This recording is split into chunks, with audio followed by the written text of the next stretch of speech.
का जयकारा लगाया। बोलिए राघवेंद्र सरकार की जय हो। जब जयकारा लगाया मैया पार्वती की नींद टूट जाती है, और जब नींद टूटी मैया की तो कहा प्रभु फिर क्या हुआ। भगवान शंकर ने कहा देवी फिर क्या हुआ, कथा पूर्ण हुई।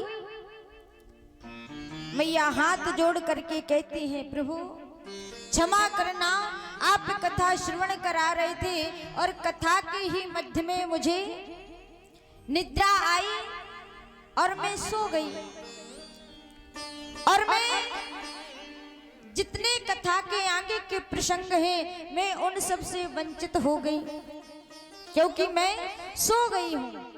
भगवान शंकर ने कहा देवी जब तुम सो गई तो फिर हुकरा किसने भरा। अब भगवान शंकर ने चारों तरफ देखा, दाएं देखा, बाएं देखा, सामने देखा, ऊपर देखा, और जैसे ही महाराज पीछे देखा तो वही तोते का बच्चा दिखाई दिया। भगवान शंकर ने अपना त्रिशूल उठाया और तोते को मारने के लिए दौड़ पड़े। आगे आगे तोता जाता है, पीछे भगवान शंकर त्रिशूल को लिए हैं, क्योंकि महाराज जब भी कथा सुने तो सामने बैठ करके सुने, यदि पीछे से कथा सुनते हैं तो पाप लगता है। भगवान शंकर ने त्रिशूल उठाया और दौड़ते हैं, जो तोता है उसके पीछे पीछे। अब इधर व्यास जी की पत्नी कृष्ण द्वैपायन वेद व्यास जी की पत्नी बिटिका जमहाई ले रही थी, और तोता जाता है मुख में जाकर के प्रविष्ट हो जाता है, पेट में पहुंच जाता है। जैसे ही मुख ग्रास हुआ मुख में चला जाता है। भगवान शंकर आए, व्यास जी से कहा कि आपके यहाँ हमारा चोर आया है, उसने चोरी की है हमारे यहाँ। व्यास जी महाराज ने कहा भगवान शंकर से बाबा आप भांग पीते हो हमें पता है, लेकिन आज भांग कुछ ज्यादा पी करके आए। क्यों?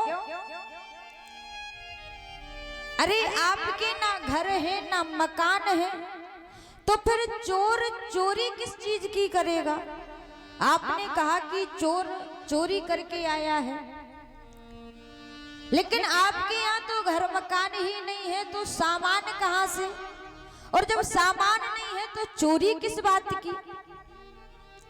भगवान शंकर कहते हैं कि उसने हमारे धन दौलत की चोरी नहीं की, तो बोले अमर कथा की चोरी की है और मैं उसको मार दूंगा। भगवान शंकर ने कहा कि मार दूंगा, धन देना। तो वेद व्यास जी महाराज कहते हैं बाबा जय श्री राधे,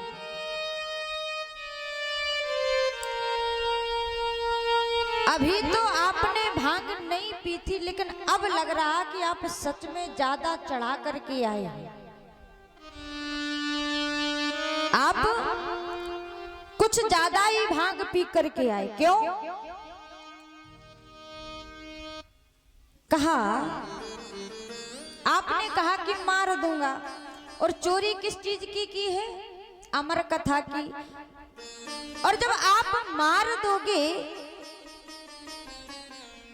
क्योंकि आप सामर्थ्यवान हैं, मार सकते हैं, लेकिन प्रभु आप मार तो दोगे, लेकिन फिर अमर कथा का महत्व क्या रह जाएगा।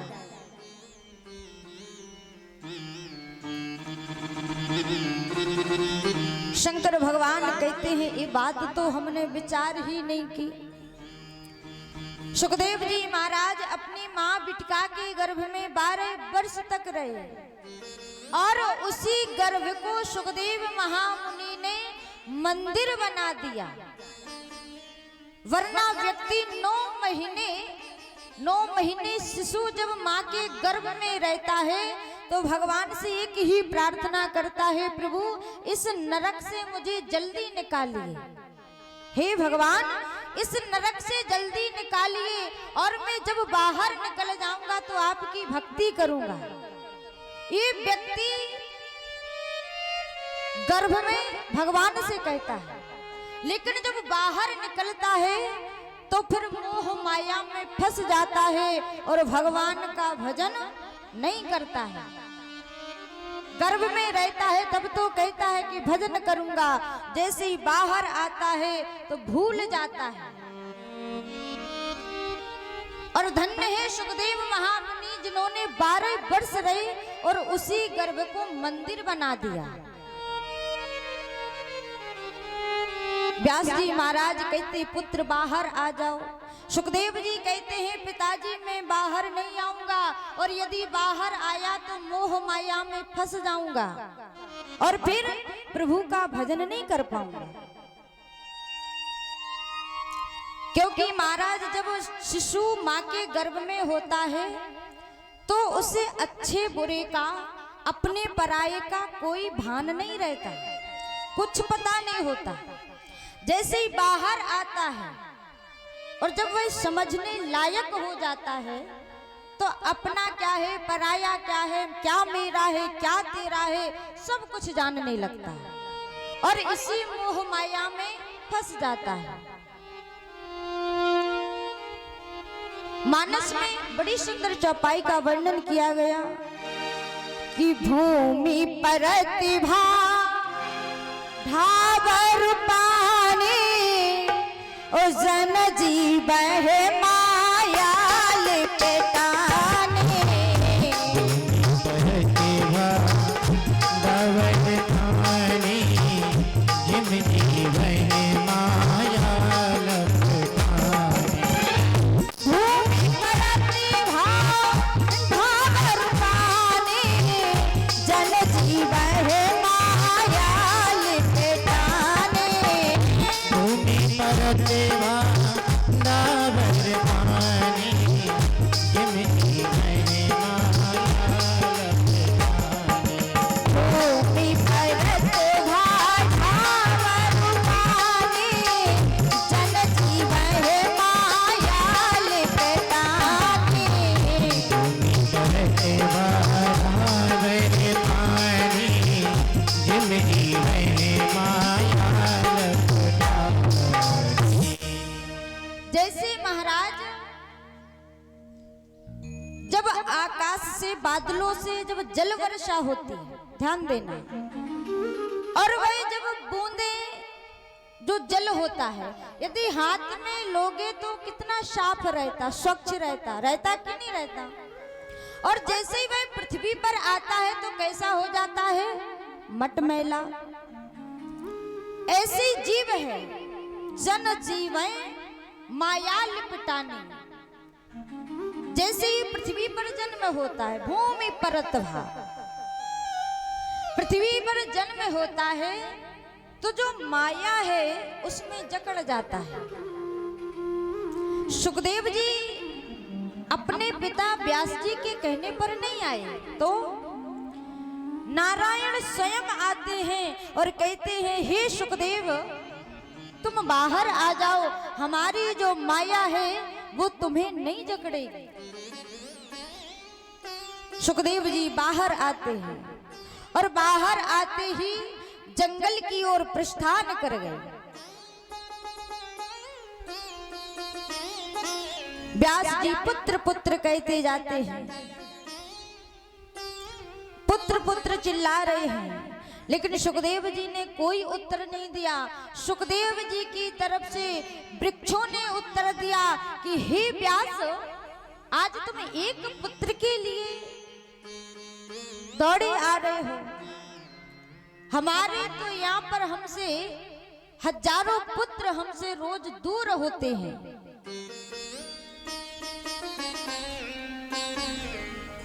जब सुखदेव महामुनि भगवान के कहने पर मां बिटिका के गर्भ से बाहर आते हैं, भगवान कहते हैं कि जो जीव हमारे सन्मुख आता है, उसके जो पाप होते हैं वो नष्ट हो जाते हैं। जो प्रभु का सानिध्य प्राप्त कर लेता है,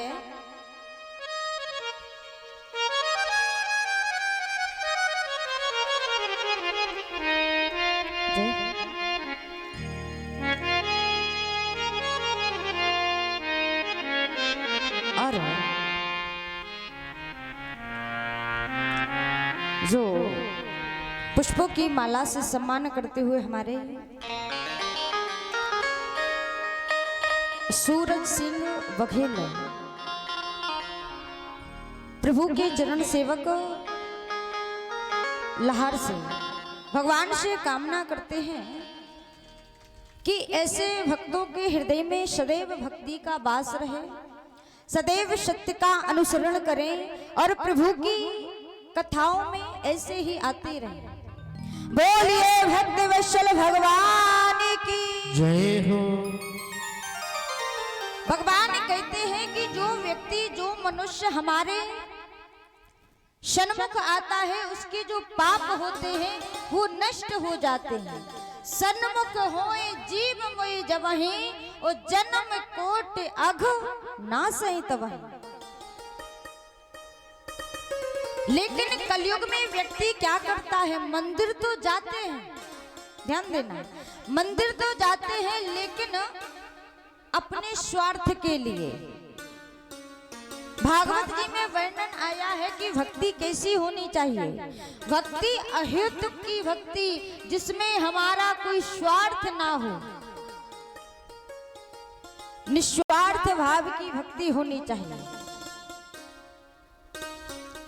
मंदिर जाते हैं लेकिन मंदिर में जाकर के 2 रुपए की अगरबत्ती लगा करके महाराज इतनी लंबी चौड़ी लिस्ट सुनाते, भगवान हमारे घर में धन की कभी कमी ना हो, बेटे की नौकरी लग जाए, बहू के बेटा हो जाए, अच्छा घर मकान बन जाए, ये सब मांगते हैं।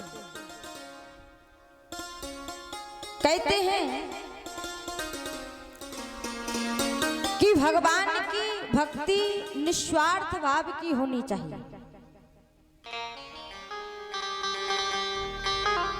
जिसमें हमारा कोई स्वार्थ ना छिपा हो। और यदि स्वार्थ है तो फिर वो भक्ति नहीं है। और जिसके अंदर भक्ति है वो कभी अपना स्वार्थ देखेगा भी नहीं। और जो भगवान के भक्त होते हैं उनके पास क्या है क्या नहीं है, आज खाने को क्या है क्या नहीं है, कोई मतलब नहीं है। जो भी है भगवान जो भी करता है सब बढ़िया ही करेंगे। और एक बात ध्यान देना, भगवान वो नहीं करते हैं जो तुम्हें अच्छा लगता है, भगवान वो करते हैं तुम्हारे लिए क्या अच्छा है, भगवान वो करते हैं। तो भक्ति निस्वार्थ भाव की होनी चाहिए। और जरूरी नहीं है जिसकी जिस प्रभु में निष्ठा हो उस भगवान की भक्ति करे। किसी की भगवान शंकर में है तो वो भगवान शंकर की करे, किसी की निष्ठा राघवेंद्र सरकार में है तो वो राघवेंद्र सरकार की करे। और यदि किसी की निष्ठा भगवान कृष्ण में है तो वो भगवान कृष्ण की भक्ति करे, क्योंकि परमात्मा तो एक ही है कि राम कृष्ण दो एक है, अंतर नहीं निमेष। उनके नयन गंभीर है, उनके चपल विशेष। परमात्मा तो एक ही है, लेकिन जिसकी भी भक्ति करे पूरे निस्वार्थ भाव से, जिसमें हमारा कोई स्वार्थ नहीं है। मंदिर जाते हैं, प्रभु से क्या मांगते हैं कि सुख संपत्ति घर आवे, कष्ट मिटे तनिका। मांगते कि नहीं मांगते? सुख संपत्ति घर आवे और कष्ट मिटे तनिका। अब ये भक्ति हुई कि तुम तो मांगने पहुंचे, इसको भक्ति का नाम थोड़ी देंगे। इसमें तो हमारा कोई स्वार्थ छुपा है। तो प्रभु की भक्ति करो निस्वार्थ भाव होकर के। अब भागवत जी में वर्णन करते हैं, क्या वर्णन करते हैं कि श्रीमद् भागवत में प्रभु के 24 अवतारों का वर्णन आया है। वैसे तो प्रभु की कथाएं अनंत हैं, प्रभु के नाम भी अनेक हैं, और लेकिन भागवत जी में 24 अवतारों का वर्णन आया है भागवत जी में। वैसे तो प्रभु की कथाएं अनेक हैं। मानस में वर्णन करते हैं कि हरि अनंत हरि कथा अनंता, तो कया है सुना है बहुविध सब संता। कथा अनंता, कया है सुना है बहुविध सब संता। हरि अनंत हरि कथा अनंता, कया है सुना है बहुविध सब संता। हरि अनंत हरि कथा अनंता, कया है सुना है बहुविध सब संता। हरि अनंत हरि कथा अनंता, कया है सुना है बहुविध सब संता। अनंत हरि कथा अनंता, कया है सुना है बहुविध सब संता। वैसे तो प्रभु की अनेक कथाएं हैं, अनेक नाम हैं, लेकिन श्रीमद् भागवत में 24 अवतारों का वर्णन आया है। अच्छा माताओं, कथा समझ में तो आ रही है ना? आ रही कि भजन ही समझ में आता है।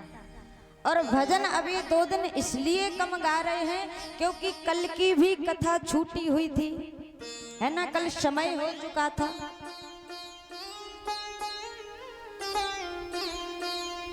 जब देखो माताओं, यदि भगवान को प्रसन्न होना है ना, तो क्या पता कि जो आप तालियां बजाती हैं भगवान उसी में प्रसन्न हो जाएं। क्या पता आपका जो गुनगुनाना पसंद आ जाए, हैं? जरूरी नहीं है कि भक्ति कैसे की जाती है। और क्या पता भगवान को आपका लड़ना झगड़ना पसंद आ जाए, हैं? लेकिन बस निस्वार्थ भाव की होनी चाहिए भक्ति।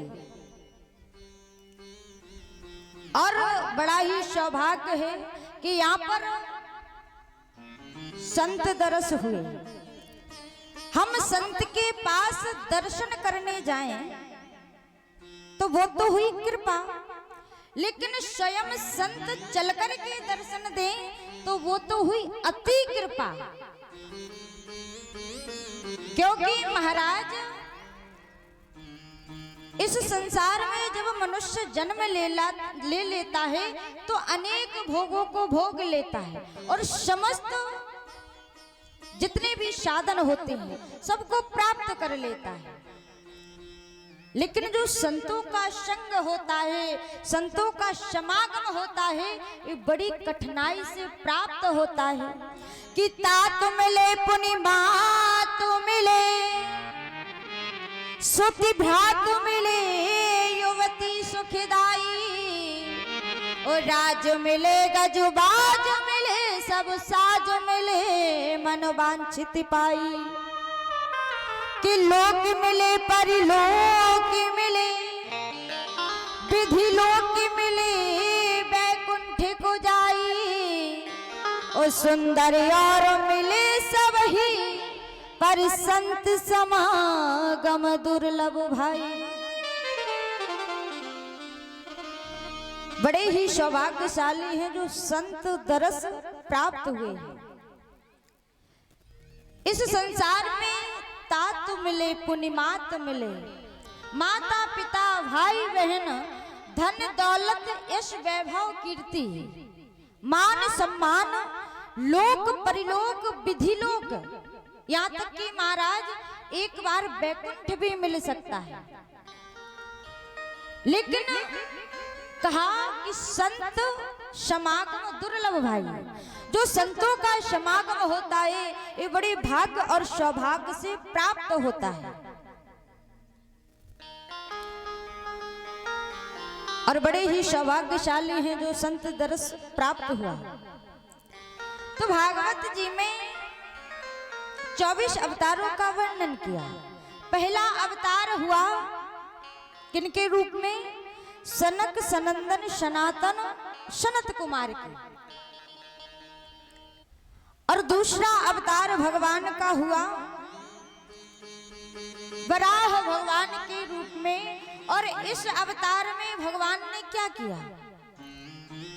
जब हिरण्याक्ष पृथ्वी का हरण करके ले जा रहा था तो वराह रूप धारण करके भगवान ने हिरण्याक्ष का वध किया, उद्धार किया और पृथ्वी मैया को छुड़ा करके पुनः स्थापित किया।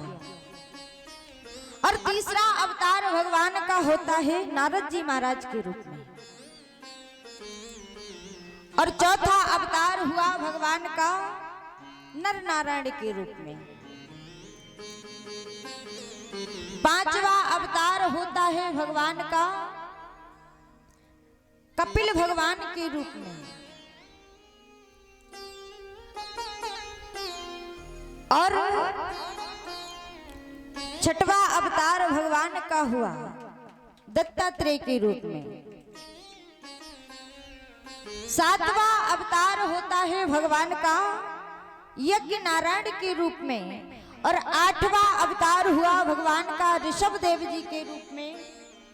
नौवां अवतार हुआ भगवान का पृथु के रूप में। और 10वां अवतार हुआ भगवान का मत्स्य के रूप में। ध्यान देना। और 11वां अवतार हुआ भगवान का कश्यप के रूप में।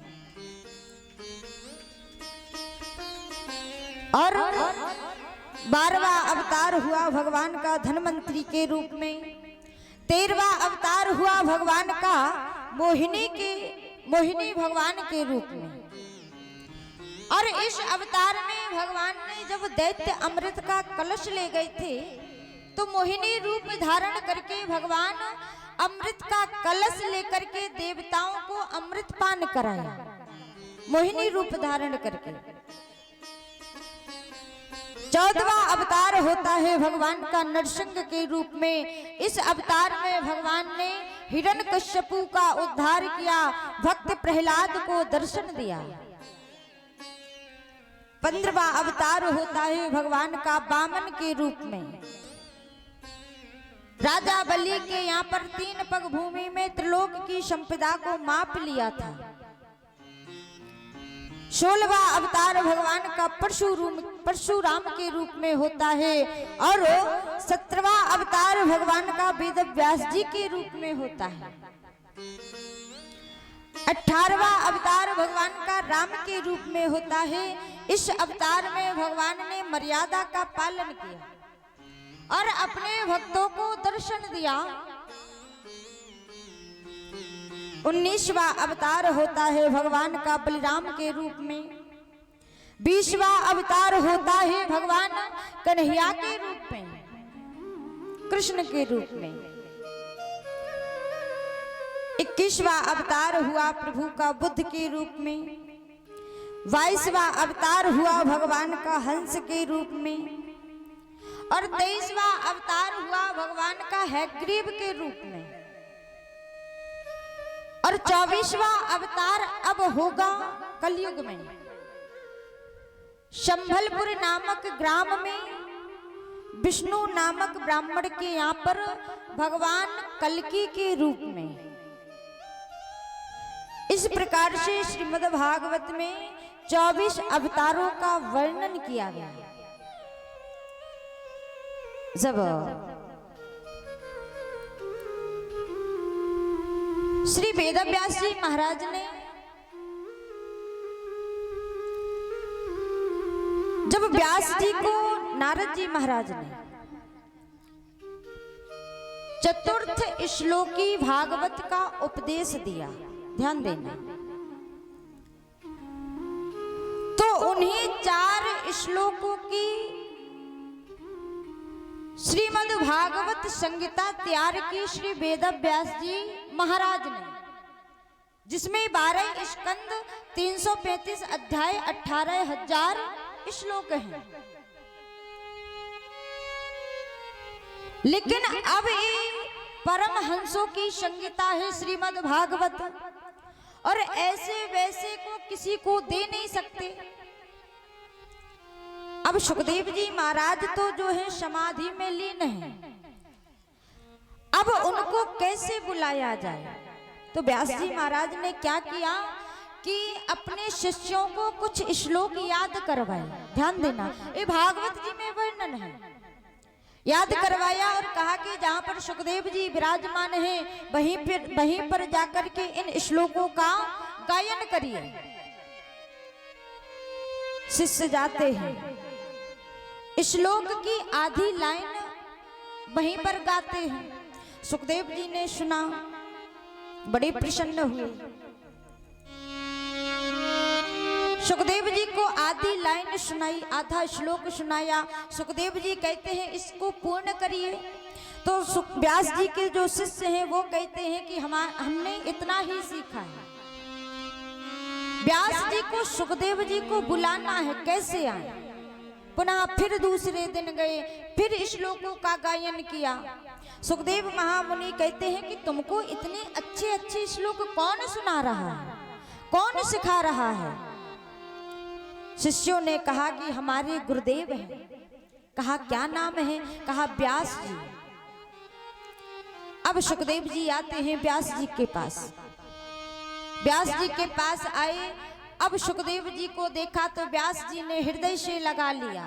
लेकिन अब ये परमहंसों की संहिता सुखदेव जी को दे तो देंगे, क्यों? क्योंकि वह काम और क्रोध को जीते हुए हैं। उन्होंने कभी स्त्री और पुरुष में भेद नहीं किया, सुखदेव जी ने। लेकिन व्यास जी विचार करते हैं, यदि बिना परीक्षा के सुखदेव जी को भागवत की संहिता प्रदान कर दी तो यही कहेंगे कि उनका पुत्र था, सो भागवत संहिता प्रदान कर दी। परीक्षा लेने के लिए भेजा। कहां पर?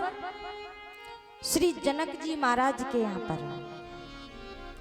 सुखदेव जी जाते हैं, द्वार पर पहुंचे, कहा कि मुझे जनक जी से मिलना है। द्वारपाल गए, जनक जी से कहा कि बाहर व्यास नंदन श्री सुखदेव जी आपसे मिलना चाहते हैं। जनक जी महाराज ने कहा कि उनसे जाकर के कह दो कि मैं 5 दिन बाद मिलूंगा। द्वारपाल आता है, सुखदेव जी से कहा कि जनक जी महाराज आपसे 5 दिन बाद मिलेंगे, आपकी इच्छा है तो रुक जाइए और नहीं तो चले जाइए, वो 5 दिन बाद मिलेंगे आपसे। सुखदेव महामुनि खड़े हैं वहीं पर, और महाराज 5 दिन हो गए, लेकिन उनका जो मुख है वह कमल की भांति खिला हुआ है, तनिक भी उदासी नहीं है, तनिक भी क्रोध नहीं है। ध्यान देना, यदि हम और आप होवे, यदि किसी ने 10 मिनट का समय दिया महाराज, और यदि 10 से 15 मिनट हो जाए इंतजार करते करते, तो महाराज इतना क्रोध आएगा कि अग्नि से जलते हुए कि 10 मिनट की बोली थी, हम 15 मिनट तक रुके रहे हैं, इतना क्रोध। लेकिन धन्य है सुखदेव जी, 5 दिन तक खड़े रहे, मुख पर तनिक भी उदासी नहीं है, तनिक भी क्रोध नहीं है। द्वारपाल को बुलाया, पूछा कि सुखदेव जी खड़े हैं कि चले गए? द्वारपाल ने कहा महाराज सुखदेव जी जैसे प्रथम दिन आए थे वैसे ही आज उनका मुख खिला हुआ है। जनक जी महाराज समझ जाते हैं तो क्रोध को जीते हुए हैं। अब किसकी परीक्षा लेनी है? काम की परीक्षा लेनी है। तो जनक जी महाराज ने सुखदेव जी के हाथ में तेल का भरा हुआ कटोरा दिया और रास्ते में सुंदर सुंदर अप्सराएं लगा दी, ताकि उनका जो मन है उनकी तरफ आकर्षित हो। सुखदेव जी जा रहे हैं, सुंदर अप्सराएं आलिंगन करती हैं, लेकिन सुखदेव जी तो काम को भी जीते हैं, क्योंकि जिन्होंने स्त्री और पुरुष में कभी भेद नहीं किया। और जो तेल का भरा हुआ कटोरा, सुखदेव जी जा रहे हैं, अप्सराएं हैं, लेकिन उनका मन इधर उधर आकर्षित नहीं हुआ। जनक जी महाराज समझ लेते ये तो काम को भी जीते हैं, हाथ जोड़ करके कहते, हे व्यास नंदन सुखदेव, मेरा ध्येय नहीं था कि मैं आपकी परीक्षा लूं, लेकिन आपके पिता व्यास जी का कहना था कि सुखदेव जी की परीक्षा लेना है काम और क्रोध की। सुखदेव जी जाते हैं, व्यास जी महाराज ने उन परम हंसों की संगीता श्री सुखदेव महामुनि को प्रदान कर दी। जब प्रदान की तो आज भागवत जी में वर्णन करते हैं।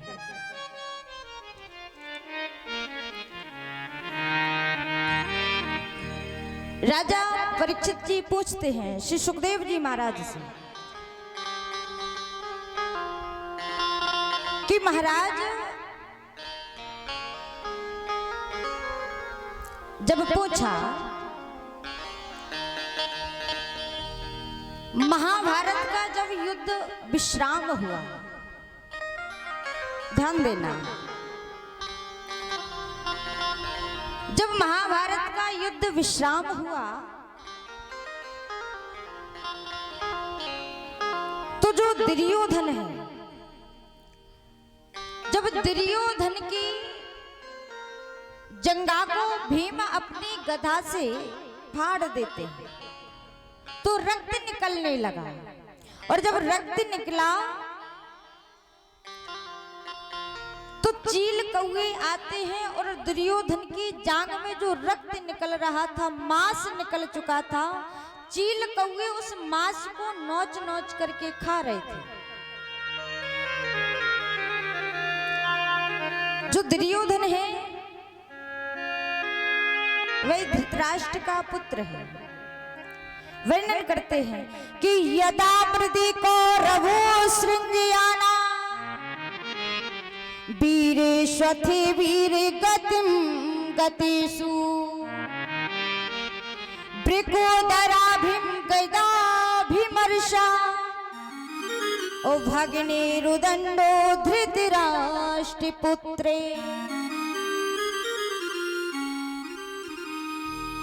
जब भीम ने दुर्योधन की जांग फाड़ी तो जो खून निकल रहा था और जो मांस था, चील कौवे नोच नोच करके खा रहे थे।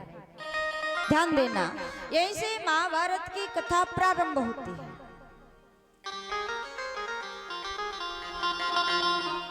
जब अश्वत्थामा ने देखा, सब मारे गए थे लेकिन अश्वत्थामा ने देखा दुर्योधन को तो दौड़ करके आता है और कहता है, मित्र आपकी ये दशा किसने की है? दुर्योधन से कहता है कि आपकी ये दशा किसने की है, मुझे बताइए। जब दुर्योधन कहता है, मित्र तुम क्या कर लोगे, पूरी कौरव सेना तो संघर गई, सब मारे गए, तुम क्या कर लोगे? अश्वत्थामा कहता है, मित्र मैंने आपका नमक खाया है, आप बताइए तो सही, मैं आपको जो अच्छा लगेगा मैं वही करूंगा। दुर्योधन कहता है, मित्र यदि मेरी खुशी के लिए करना चाहते हो तो उन पांचों पांडवों के सर काट करके मेरे समक्ष ला दो। अश्वत्थामा कहता है ठीक है मित्र, हम उन पांचों पांडवों की सर आपके समक्ष ला देंगे। अश्वत्थामा जा रहा है, लेकिन क्या विचार करता है कि दिन में जाना और दिन में काटना पांडवों के सर असंभव है, क्योंकि जिन्होंने 5 पांडव होकर के इतनी बड़ी कौरव सेना को मार दिया, तो दिन में काटना तो असंभव है। रात्रि का विचार किया, रात्रि में जाएंगे। लेकिन पांडवों के साथ में कौन थे? संत महाराज थोड़ा शांति का परिचय दें। राधे, आप बगल में बैठकर के शोर बिल्कुल ना करें और जितना हो सके प्रभु का माला जाप करिए, शांति का परिचय दें। अश्वत्थामा रात्रि का विचार करता है कि रात्रि के समय जाऊंगा, लेकिन पांडवों के साथ में कौन है? भगवान है। और जिनके साथ में भगवान है उनका कोई कुछ नहीं बिगाड़ सकता कि हमें चिंता नहीं उनकी, उन्हें चिंता हमारी है। ओ हमारी नाव का रक्षक सुदर्शन चक्रधारी है। भगवान पांडवों से कहते हैं, युधिष्ठिर से कहते हैं, भैया आज युद्ध विश्राम हुआ और आज युद्ध को जीता है, तो आज युद्ध की खुशी दूसरे शिविर में मनाएंगे। भगवान सब जानते थे, जिस शिविर में पांडव शयन करते थे, आज भगवान कन्हैया ने उस शिविर में द्रौपदी के 5 पुत्रों को सुला दिया और दूसरे शिविर में पांडवों को ले गए। अब अश्वत्थामा आता है रात्रि के समय में, द्रौपदी के 5 पुत्रों का सर काट करके एक पोटली बना करके दुर्योधन के पास पहुंचा। दुर्योधन के पास पहुंचा और दुर्योधन से कहता है, मित्र आज मैंने 5 पांडवों के सर काट करके आपके समक्ष रख दिए। जैसे पोटली को खोला तो देखा कि पांडवों के सर नहीं है, द्रौपदी के 5 पुत्रों के सर हैं। दुर्योधन कहता है, मित्र ये क्या कर दिया तुमने? अरे उन पांडवों के कुल में तो तुमने जल देने लायक भी किसी को नहीं छोड़ा है? ध्यान देना, आज दुर्योधन को खुशी भी है और दुख भी है, और उसे श्राप भी लगा था, जब दुखी होगा और सुखी होगा तभी उसकी मृत्यु होगी। दुख है कि 5 पुत्रों के सर काट करके लाया, और खुश है कि उनके कुल में कोई जल देने वाला नहीं छोड़ा। आज दुर्योधन का प्राणांत होता है। जैसे ही मैया द्रौपदी ने सुना कि उनके 5 पुत्रों के सर काट करके ले गया कोई, अर्जुन द्रौपदी को शांत बना देते हैं। मैया द्रौपदी रोती हैं कि माता शिशूनाम निधिनम सुतानाम उन्निशम्य घोरम परितप्यमानाम। मैया द्रौपदी रुदन करती हैं। अर्जुन कहते हैं द्रौपदी से कि मैं जो हमारे पुत्रों का हत्यारा है मैं उसको मृत्यु दंड दूंगा। भगवान कन्हैया को बुलाया, रथ पर सवार होकर के जाते हैं। अश्वत्थामा भाग रहा है और आज अश्वत्थामा को पकड़ लिया। जब अश्वत्थामा को पकड़ा तो अपने रथ के पहिए से बांध करके घसीटने लगे। भगवान कन्हैया ने कहा, पार्थ ये तुम्हारे पुत्र का हत्यारा है, और जो बालकों का हत्यारा होता है उसको आतताई कहते हैं। ये आतताई है, इसको मृत्यु दंड दे दो। अर्जुन कहते हैं कि मैंने वचन दिया है कि द्रौपदी के सामने उनके पुत्रों की जो हत्यारा है मैं उसको मृत्यु दंड दूंगा द्रौपदी के सामने। द्रौपदी के पास ले गए। द्रौपदी ने देखा तो चिल्लाने लगी, छोड़ दो छोड़ दो। क्यों? कि ये गुरु पुत्र है और ये ब्राह्मण पुत्र है। अर्जुन कहते मैंने तो संकल्प लिया है कि मैं इसको मृत्यु दंड दूंगा। अब मेरे संकल्प का क्या होना चाहिए? भगवान कन्हैया से पूछा, कन्हैया अब क्या किया जाए? संकल्प तो ले लिया है और ये ब्राह्मण पुत्र है। द्रौपदी कह रही कि छोड़ दो। जैसे मैं आज अपने बालकों के लिए रुदन कर रही हूं, ऐसे ही अश्वत्थामा की मां गौतमी भी रुदन करेगी। और अर्जुन से कहती है, मैया द्रौपदी कहती है कि जो शिक्षा आपके गुरु द्रोणाचार्य ने अपने पुत्र को नहीं दी, वो विद्या आपको सिखाई, छोड़ दीजिए।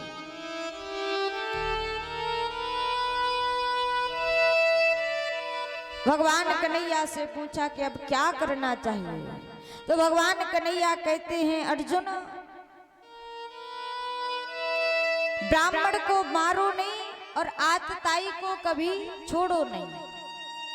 और जो अश्वत्थामा है वो दोनों है, ब्राह्मण भी है और आतताई भी है। अब क्या होना चाहिए?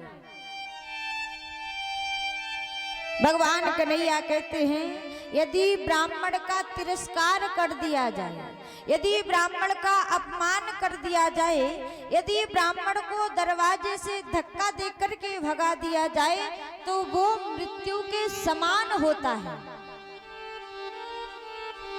अश्वत्थामा को सर मुड़वाया और मस्तक पर जो मड़ी थी निकाल ली और शिविर से धक्का मार करके भगा दिया। जब भगाया तो अश्वत्थामा के अंदर अग्नि जल रही है, क्रोध की अग्नि जल रही है कि मैं इनके वंश में कोई जल देने लायक नहीं छोड़ूंगा। अब अश्वत्थामा को याद आता है, क्या याद आया? कि जब वो युद्ध हो रहा था तो मैंने सुना था कि अभिमन्यु की पत्नी है उत्तरा और उत्तरा गर्भवती है। तो आज अश्वत्थामा ने ब्रह्मास्त्र चलाया उत्तरा के गर्भ में। जब ब्रह्मास्त्र चलाया तो आज उत्तरा घबरा जाती है और घबरा करके भगवान कन्हैया को बुलाती है, प्रभु मेरी रक्षा करिए, हे भक्त वत्सल मेरी रक्षा करिए। भगवान कन्हैया को ही क्यों बुलाया उत्तरा ने? उत्तरा के पास सब कोई है, 5 पांडव हैं, द्रौपदी है, सब हैं, लेकिन उत्तरा ने भगवान को क्यों बुलाया? क्योंकि उत्तरा जानती है कि जब द्रौपदी की लाज जा रही थी तो किसी ने द्रौपदी की लाज नहीं बचाई थी, तो भला ये मेरे गर्भ की क्या रक्षा करेंगे? आज उत्तरा भगवान को बुलाती है तो भगवान आते हैं अंगुष्ठ मात्र रूप धारण करके, उत्तरा के गर्भ में प्रवेश किए और जो शिशु पल रहा है उत्तरा के गर्भ में भगवान ने रक्षा की। और जो शिशु है वह कौन है? जिनकी रक्षा भगवान ने चारों तरफ से की हो, उनका नाम है परीक्षित। आज भगवान ने उत्तरा के गर्भ में उस नवजात शिशु की रक्षा की। परीक्षित जी महाराज का जन्म होता है। बोलिए भक्ति वत्सल भगवान की जय हो। परीक्षित जी महाराज का जन्म हुआ तो आज मैया कुंती कहती है, क्या कहती है? मैया कुंती आज भगवान कन्हैया की स्तुति करती है।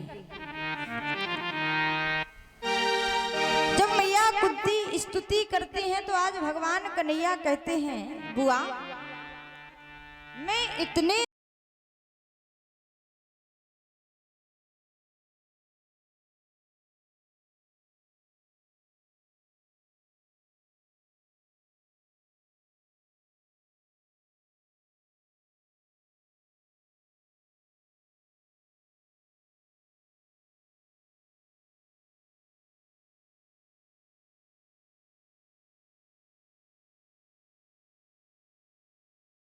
नंदी गोपी कुमाराय गोविंदाय नमो नमः स्तुति की। तो आज भगवान कन्हैया कहते हैं, बुआ मांग लीजिए, आपको क्या मांगना है? मैया कुंती कहती है, प्रभु आपके ही बदौलत हमारे पुत्रों ने युद्ध को जीता है और आपके ही कृपा से, और आपने आज परीक्षित जी के प्राणों की रक्षा की। मैया कुंती से भगवान कहते, बुआ मांग लीजिए, क्या मांगना है? तो मैया कुंती अपना आंचल बढ़ाती हैं, साड़ी का पल्लू बढ़ाया और कहती हैं कि हे कृष्ण, जितना हो सके मेरे जीवन में इतनी दुख दे दो, इतनी आपत्ति दे दो कि एक दुख खत्म ना हो और दूसरा दुख हमारे जीवन में आ जाए। भगवान कहते हैं, बुआ आपको तो मांगना भी नहीं आता है, आजकल सब सुख की कामना करते हैं, लेकिन आप जो है दुख मांग रही हैं। और फिर बुआ आपने सुख भोगा ही कब है? क्योंकि मैया कुंती का जो चरित्र है, मैया कुंती का जो जीवन है, कभी मैया कुंती के जीवन के विषय में देखना पड़ना तो उनका जीवन इतना दुखमय, इतना कष्टमय निकला कि मैया कुंती के जितना दुख तो किसी को नहीं हुआ, इतना दुख मैया कुंती ने भोगा है। भगवान कहते, फिर भी बुआ आपने दुख ही क्यों मांगा? तो मैया कुंती क्या कहती है, प्रभु जहां पर जब सुख आ जाता है और जब व्यक्ति सुखी हो जाता है तो वो भगवान को भूल जाता है, और जब जीवन में दुख आता है तो फिर उस परमात्मा को याद करता है। जब सुख आता है तो कहता है कि नाते रिश्तेदारों को याद करता है। यदि घर में कोई कार्य है तो नाते रिश्तेदारों को फोन करके बुलाते हैं, और जब सुख आता है तब तो भगवान के दरवाजे पर मस्तक टेकते हैं कि परमात्मा अब तो जो भी है आप ही हैं।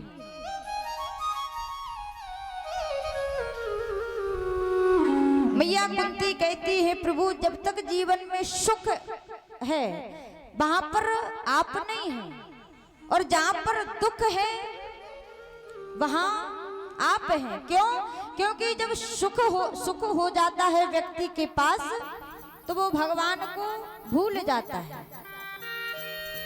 भूल जाता कि नहीं भूल जाता?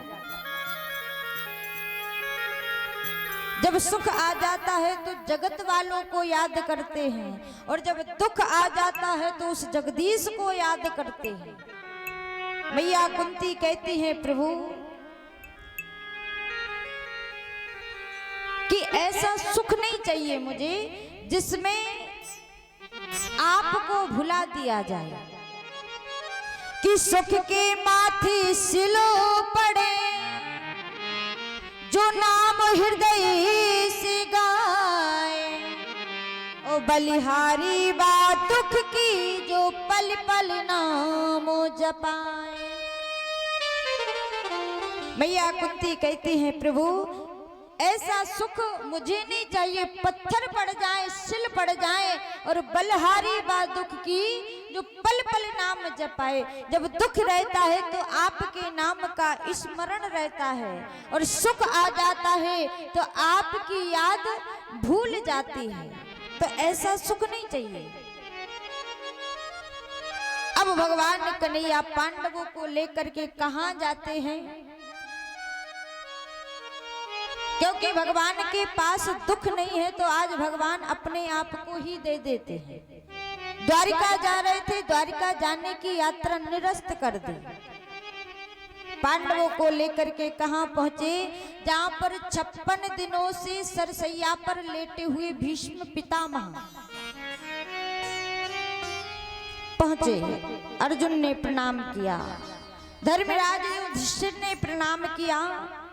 तो आज अर्जुन को पास बुला करके कहते हैं, अर्जुन कन्हैया नहीं आया क्या? जब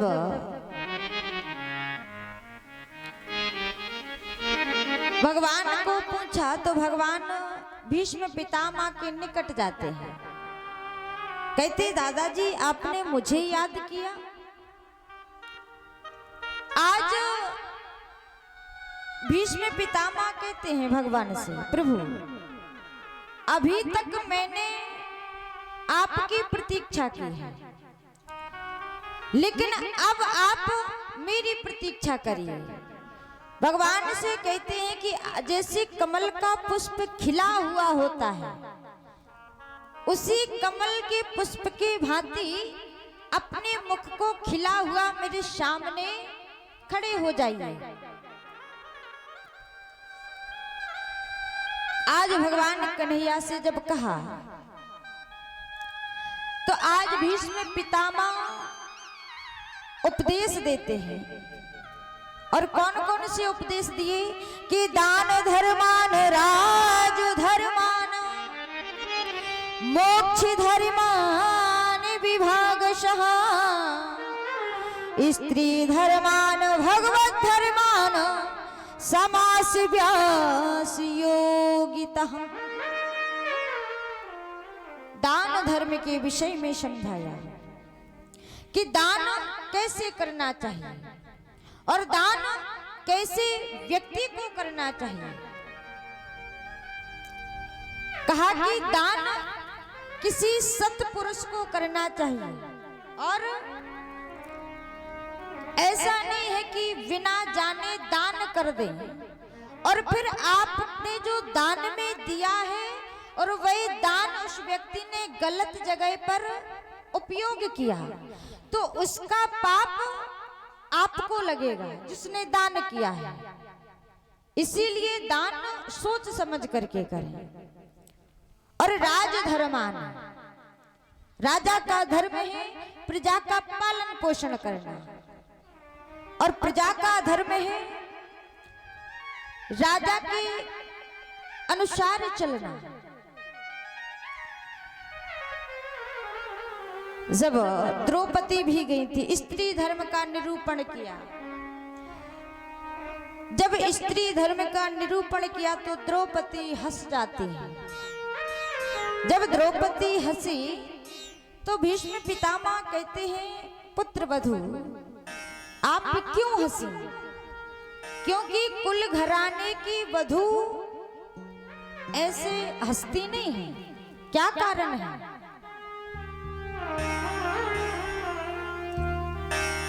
जब स्त्री धर्म के विषय में समझाया, कहा कि यदि कोई स्त्री का अपहरण कर रहा हो, यदि कोई स्त्री की बेइज्जती कर रहा हो तो राजा का धर्म है, क्षत्रिय का धर्म है उसकी रक्षा करना। तो द्रौपदी हंस पड़ी, और जब हंसी तो भीष्म पिताजी ने पूछा, कहा कि द्रौपदी क्यों हंसी?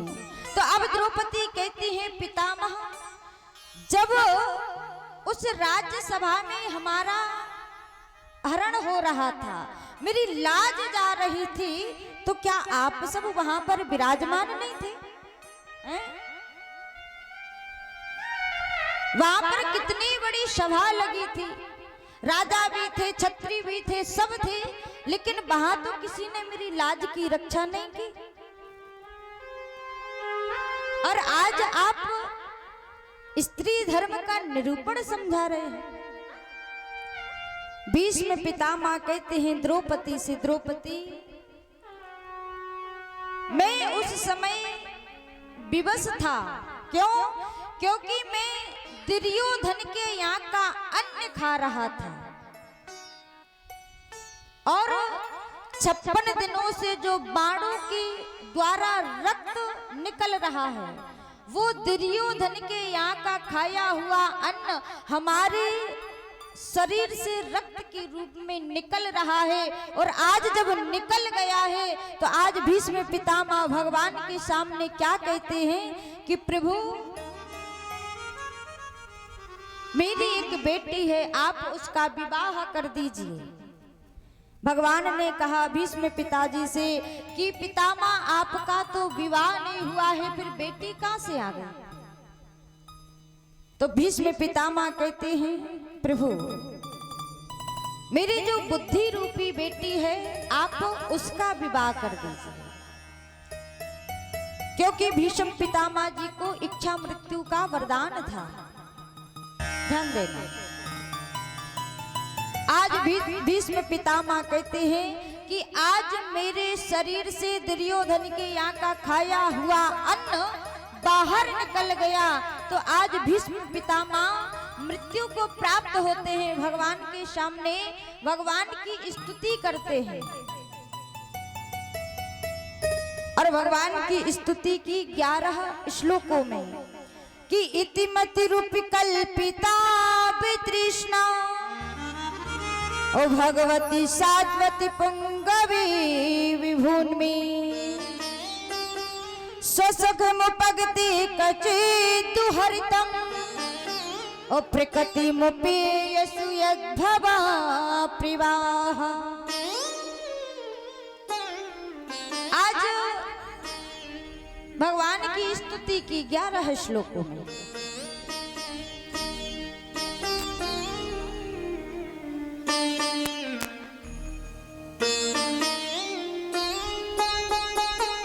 राधे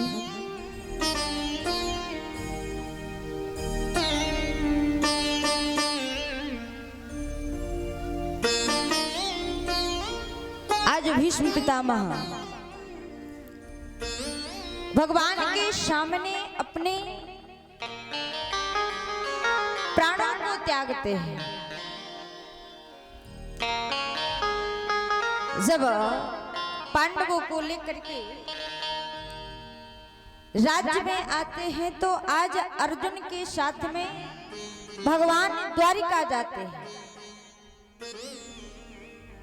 जब द्वारिका गए तो आज भगवान को 6 महीने हो गए लेकिन कोई खबर नहीं आई।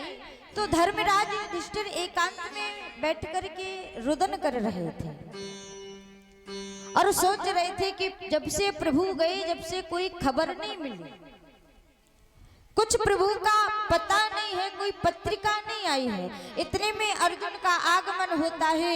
जब अर्जुन आए तो धर्मराज युधिष्ठिर पूछते हैं, कहते अर्जुन हमारे प्रभु द्वारिका में सकुशल तो हैं? अर्जुन रोने लगे। रोते हुए अर्जुन कहते हैं भैया जिनकी कृपा से हमने युद्ध जीता, जिनकी कृपा से उन्हीं प्रभु की कृपा से परीक्षित जी का भगवान ने रक्षा की, द्रौपदी की लाज बचाई, आज वही प्रभु हम सबको छोड़ करके चले गए। अब पांडवों ने अपना राज्य सौंपा परीक्षित जी को और जंगल की ओर चले जाते हैं। विदुर जी जाते हैं, गांधारी और धृतराष्ट्र को समझाते हैं। धृतराष्ट्र और गांधारी भगवान का भजन करने के लिए जंगल में जाते हैं। ध्यान देना, राजा परीक्षित अपने राज्य का भ्रमण करने के लिए गए। ध्यान देना, जब भ्रमण करने के लिए गए तो देखा कि एक कसाई एक बैल को मार रहा है जो 3 पैरों से खड़ा हुआ है और पास में खड़ी एक गाय रो रही है। जैसे परीक्षित जी ने देखा तो पास जाकर के कहा कि तुम्हारी हिम्मत कैसे हुई हमारे राज्य में किसी निरपराध को दंड देने की। उसने कहा महाराज हमारा तो काम ही है निरपराध को दंड देने का। कहा कि तुम हो कौन? कहा कि मैं कलयुग हूं। ध्यान देना, जो कसाई है वो कलयुग है, जो बैल है वो धर्म है, और जो गाय है वह पृथ्वी है। परीक्षित जी ने कहा कि तुम्हारी हिम्मत कैसे हुई? परीक्षित जी महाराज ने जैसे ही तलवार निकाली और कलयुग को जैसे ही मारने के लिए की, तो आज कलयुग दीनहीन होकर के परीक्षित जी के चरण पकड़ लेता है। और ध्यान देना, जो शरणागत हो जाए, जो चरण पकड़ ले, फिर उसको मारते नहीं हैं। कलयुग ने कहा जब कि मुझे क्षमा कर दीजिए, राजा परीक्षित कहते हैं कि आप यहां से छोड़ करके कहीं अन्यत्र चले जाइए। कलयुग कहता है राजन, हर जगह आपका ही तो राज्य है, सर्वत्र इच्छित राज्य आपका ही है, मैं कहां पर जाऊं? मुझे रहने के लिए स्थान दीजिए। तो राजा परीक्षित ने कहा कि स्थान तो दे देंगे, लेकिन तुम्हारे अंदर कोई गुण है? कलयुग कहता है कि वैसे तो मैं अवगुणों का भंडार हूं, लेकिन मेरे पास एक ऐसा गुण है कि कलयुग में यदि व्यक्ति एक बार प्रभु का नाम ले ले तो उसका उद्धार हो जाएगा।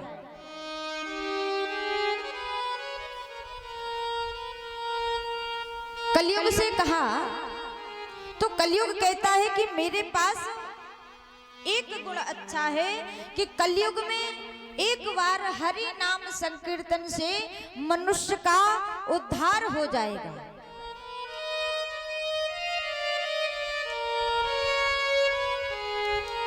क्योंकि महाराज कि कलयुग समयुग यानी नहीं, जो नर करो विश्वास, ओ गाई राम गुण गण विमल, भव तर विनय प्रियास। कलयुग जैसा कोई युग नहीं है, क्योंकि इस युग में एक बार प्रभु का नाम लेने से व्यक्ति का उद्धार हो जाता है। और द्वापर त्रेता सतयुग में तपस्या करने के हजारों वर्षों तक तप करना पड़ता था, तब जाकर के प्राप्ति होती थी। लेकिन कलयुग में एक बार हरि नाम संकीर्तन लेने से उद्धार हो जाता है। जब राजा परीक्षित ने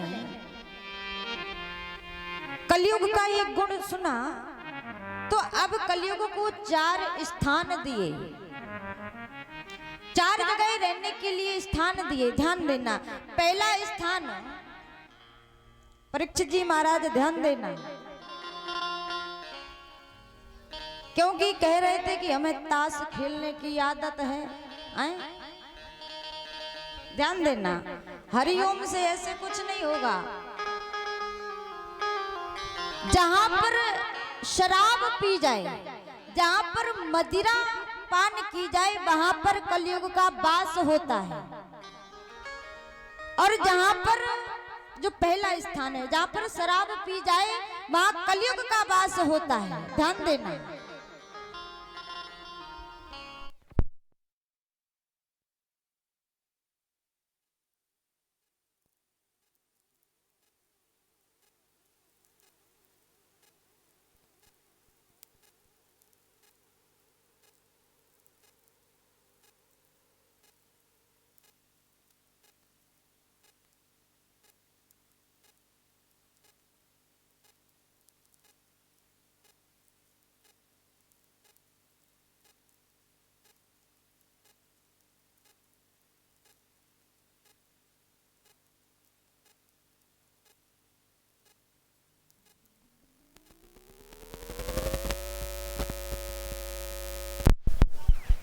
राधे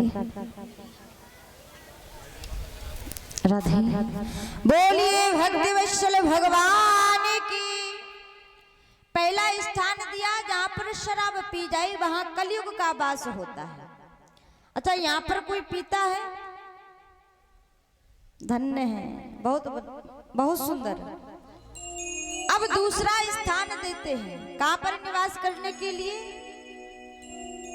जहां पर जुआ खेला जाए, जहां पर पत्ते खेले जाते, जो ताश होते हैं, वहां पर कलयुग का वास होता है। कहते हैं कि महाराज कलयुग चल रहा है। कलयुग तो चल रहा है, लेकिन कलयुग ला कौन रहा है? हम और आप। जहां शराब पी जाए वहां कलयुग का वास, जहां पर जुआ खेला जाए वहां कलयुग का वास। धन्य है वो तो, और उनकी भावनाओं को हम नमन करते हैं।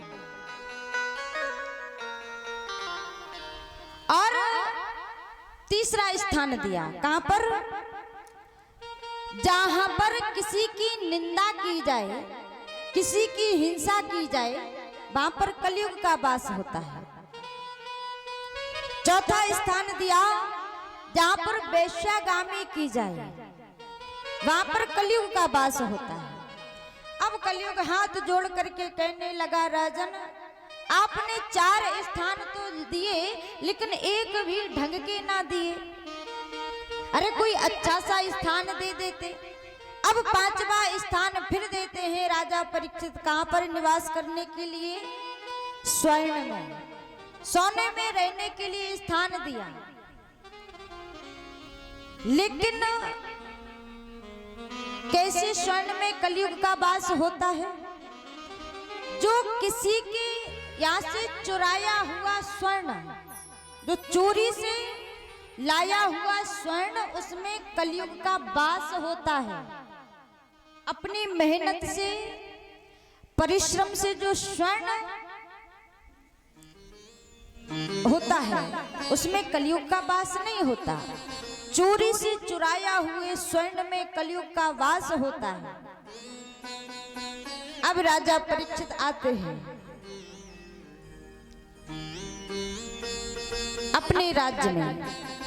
जरासंध से भीम के द्वारा जो मुकुट लाया गया था, आज राजा परीक्षित अपने सर पर धारण करके जाते हैं। शिकार खेलने के लिए गए, जब जाते हैं तो पूरा दिन निकल जाता है। भूख प्यास से पीड़ित परीक्षित जी शमीक ऋषि का आश्रम दिखा, वहां पर गए। शमीक ऋषि तपस्या में लीन थे। अब जो राजा परीक्षित हैं उनके सर पर तो कलयुग का वास है, क्योंकि वो मुकुट पहने हैं जिसमें कलयुग निवास कर रहा है। पहुंचे तो एक मरा हुआ सर्प डला था और शमीक ऋषि के गले में जाकर के डाल दिया। घर आते हैं, जैसे मुकुट को उतारा पश्चाताप करने लगे। शमीक ऋषि के पुत्र हैं श्रृंगी ऋषि, उन्हें पता चला तो श्राप दे दिया कि आज से 7वें दिन परीक्षित को तक्षक आकर के डस लेगा। महाराज शमीक ऋषि ने समझाया श्रृंगी ऋषि को कि कलयुग में राजा परीक्षित जैसा कोई राजा नहीं हो सकता, और तुमने श्राप दे दिया। शिष्य को भेजा परीक्षित जी के पास। गौरवेड़ नाम का शिष्य जाता है, कहा कि जाकर के उन्हें संकेत दे दो, सचेत कर दो कि आज से 7वें दिन तक्षक आकर के डस लेगा, तो वही अपना कोई उपाय ढूंढ ले। 7 दिन है अभी उनके पास।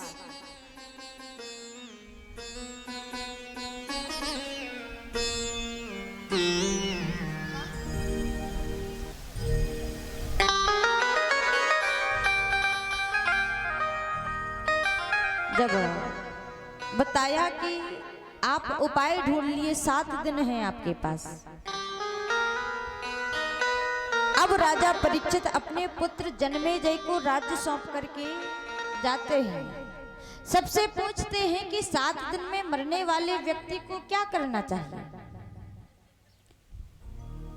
लेकिन अब राजा परीक्षित शुक्र तार में जाते हैं और तमाम ऋषि महात्मा संत वहां पर विराजमान हैं। सबसे पूछ रहे हैं कि 7 दिन में मरने वाले व्यक्ति को क्या करना चाहिए। तो उन्हीं के मध्य में 16 वर्षीय श्री सुखदेव जी महाराज का आगमन होता है। आज परीक्षित जी महाराज जब सुखदेव जी आए तो पूछने लगे कि 7 दिन में मरने वाले व्यक्ति को क्या करना चाहिए।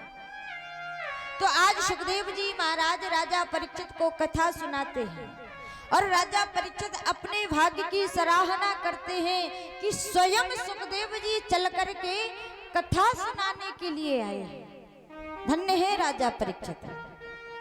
जब कथा सुनाई तो आज सुखदेव जी महाराज कहते हैं आइए एक छोटा सा भजन और तत्पश्चात आरती और प्रसाद, क्योंकि समय भी हो गया है, श्रोता भी जाने लगे हैं। तो आइए बड़े भाव के साथ कि प्रभु की कथा सुनाने वाले, हर की कथा सुनाने वाले,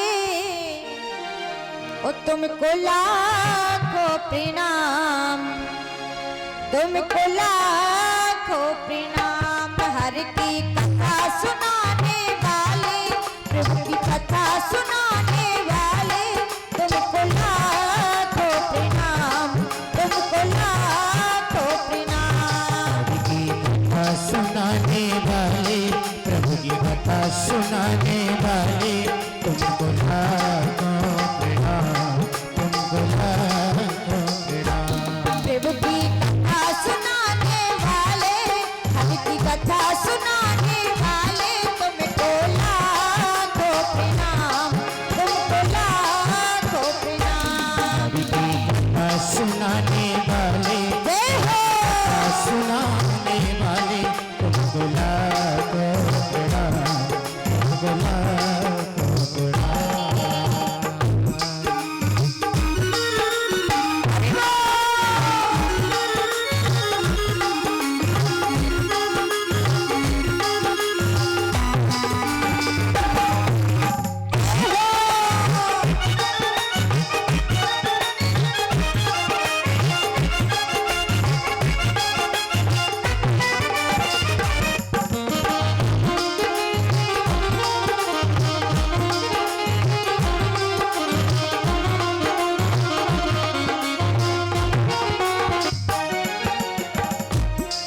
हम भूल रहे थे मन में, बल खो बैठे थे तन में। हम भूल रहे थे वन में, फल खो गए थे मन में।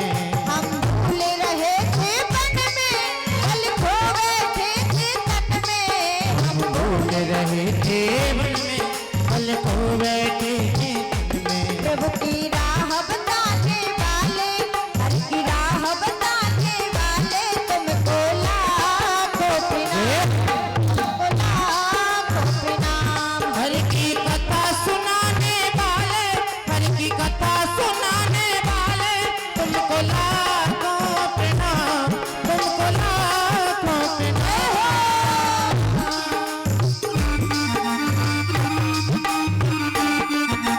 हरि बोल।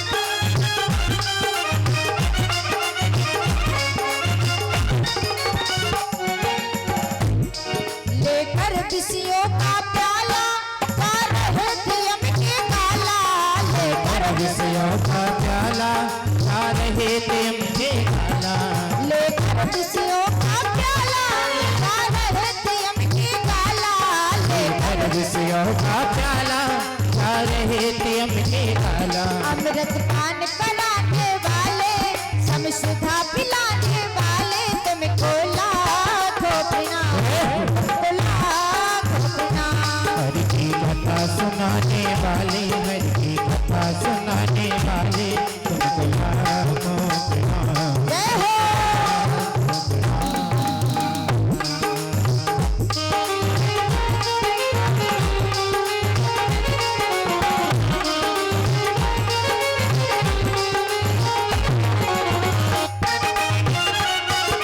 हरि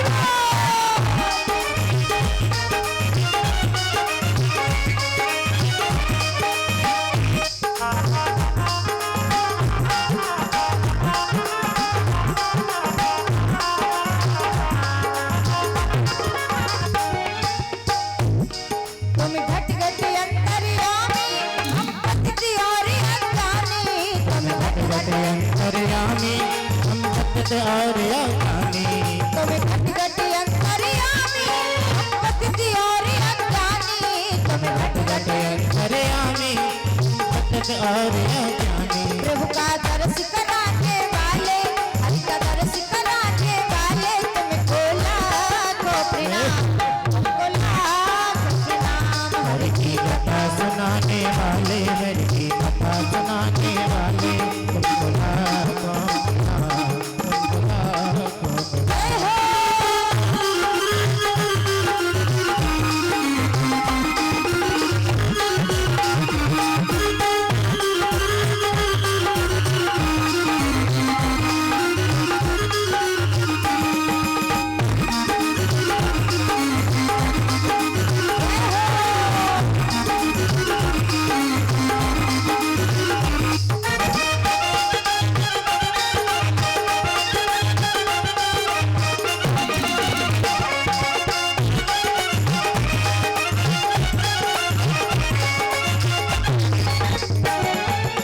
और प्रभु हम पार तेरा क्या पावे, बस शीश झुकाए ही गावे, हम पार तेरा क्या पावे, बस शीश झुकाए ही गावे।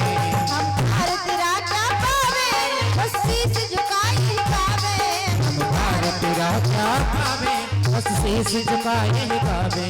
आत्मज्ञान कराने वाले, आत्मज्ञान कराने वाले तुमको लाखों प्रणाम, तुमको लाखों प्रणाम। हरि की कथा सुनाने वाले, प्रभु की कथा सुनाने वाले तुमको लाखों प्रणाम, तुमको लाखों प्रणाम। हरि की कथा सुनाने वाले, प्रभु की कथा सुनाने वाले तुमको लाखों प्रणाम, तुमको लाखों प्रणाम। हरि की कथा सुनाने वाले, प्रभु की कथा सुनाने वाले तुमको लाखों प्रणाम, तुमको लाखों प्रणाम, तुमको लाखों प्रणाम, तुमको लाखों प्रणाम, तुमको लाखों प्रणाम, तुमको लाखों प्रणाम।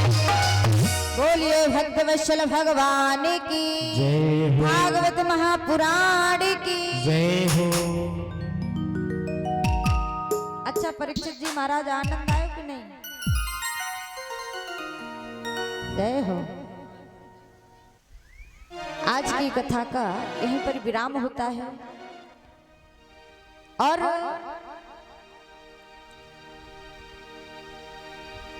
कल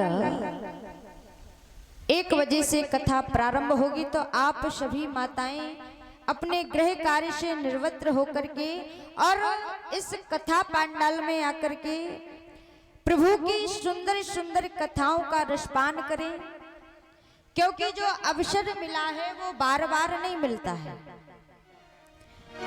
और विशेष सूचना, जो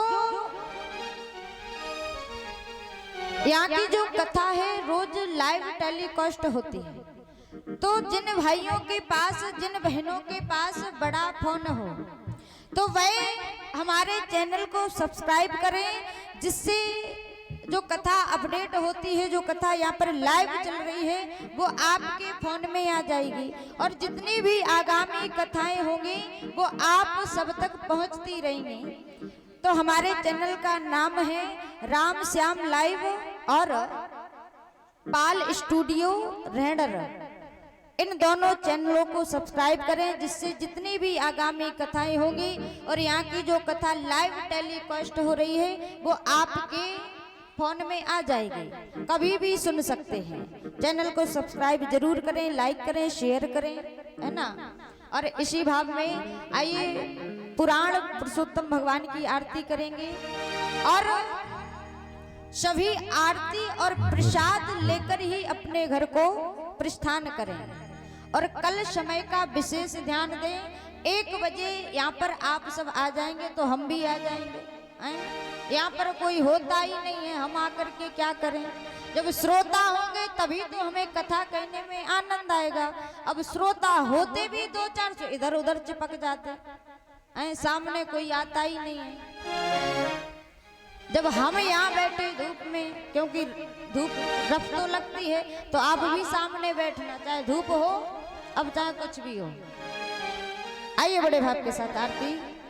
ओम चंद्रमा मनसो जातक चक्षुः सूर्यो अजायत श्रोत्राद्वायुश्च प्राणश्च मुखं दग्निरजायत। श्री राधे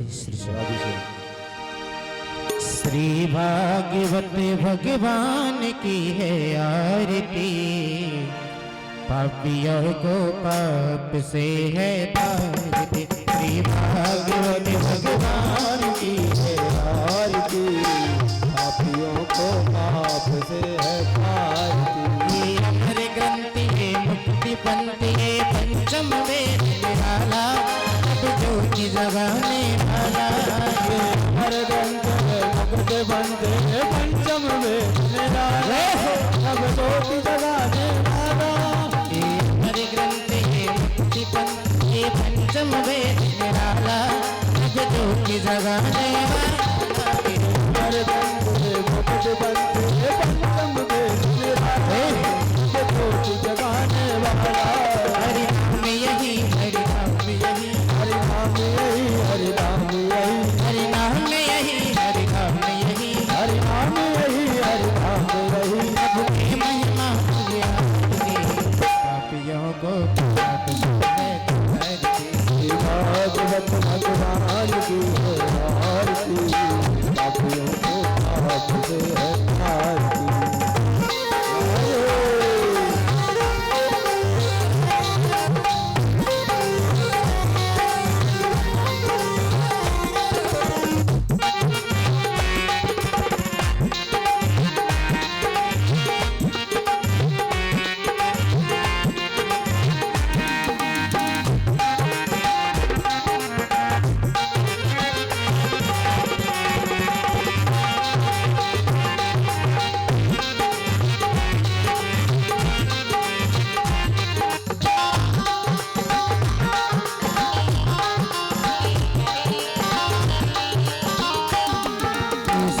गीत पवन पुनीत पापों को मिटाने वाला, हरि दर्श कराने वाला। ये संत गीत पवन पुनीत पापों को मिटाने वाला, हरि दर्श कराने वाला। ये शांति गीत पवन पुनीत पापों को मिटाने वाला, हरि दर्श कराने वाला। ये संत गीत पवन पुनीत पापों को मिटाने वाला, हरि दर्श कराने वाला। ये सुख करनी ये दुख हरणी, ये सुख करनी ये दुख हरणी, ये सुख करनी ये दुख हरणी, ये सुख करनी ये दुख हरणी। श्री मधुसूदन की आरती, पापियों को पाप से है तारती। भागवत भगवान की है आरती, पापियों को पाप से है तारती।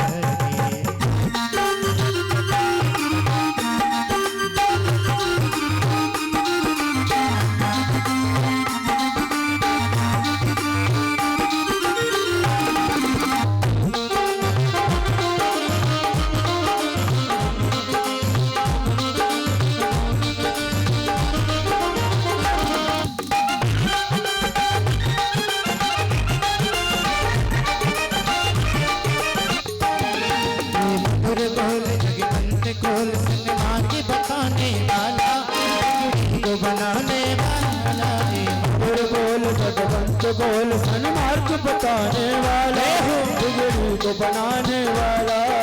मधुर बोल भगवंत बोल सन्मार्ग बनाने वाला, बिगड़ी को बनाने वाला।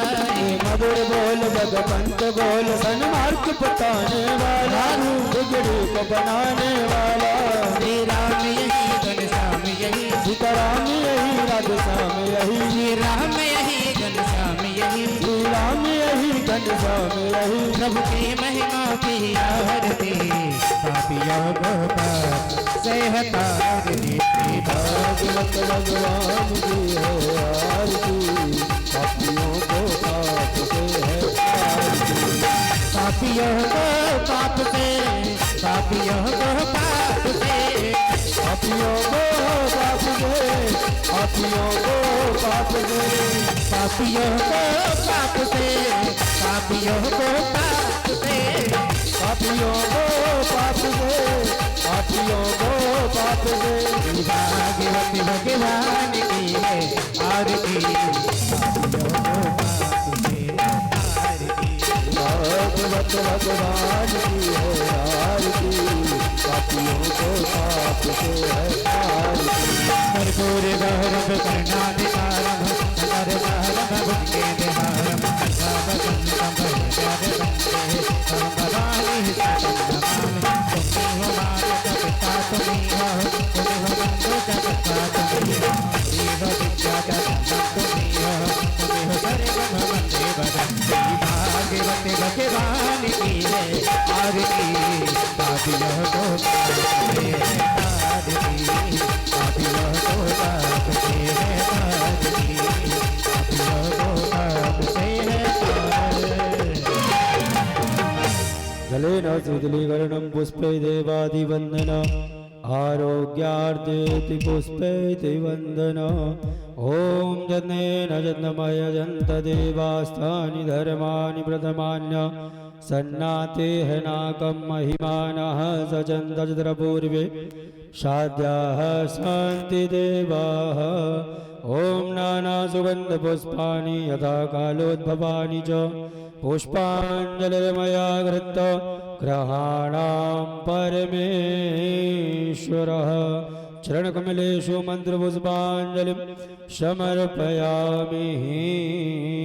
बोलो प्राण पुरुषोत्तम भगवान की जय, बोलो सीतारामचंद्र भगवान की जय हो, बोलो राधा वल्लभ भगवान की जय हो, बोलो जगत जननी मैया की जय हो, बोलो हनुमान हरि महाराज की जय हो, धर्म की जय हो, धर्म की जय हो, अधर्म का नाश हो, अधर्म का नाश हो, प्राणियों में सद्भावना हो, प्राणियों में सद्भावना हो, विश्व का कल्याण हो, विश्व का कल्याण हो, गौ माता की रक्षा हो, गौ माता की रक्षा हो, बस्ती नगर की जय हो, अपने अपने गुरुजनों की जय हो, अपने अपने माता पिता सेवा हो, की संत समाज की जय हो, पितर समाज की जय हो, भक्त समाज की जय हो, पीताम्बरा मैया की जय हो, और चलला सरकार की जय हो, जय जय श्री राम नमः पार्वती पदे हर हर महादेव शंभु। बोलिए व्यास जी महाराज की जय हो, आज के आनंद की जय हो। सभी लोग आरती के दर्शन करेंगे, प्रसाद ग्रहण करेंगे, उसके बाद ही अपने घर को जाएंगे।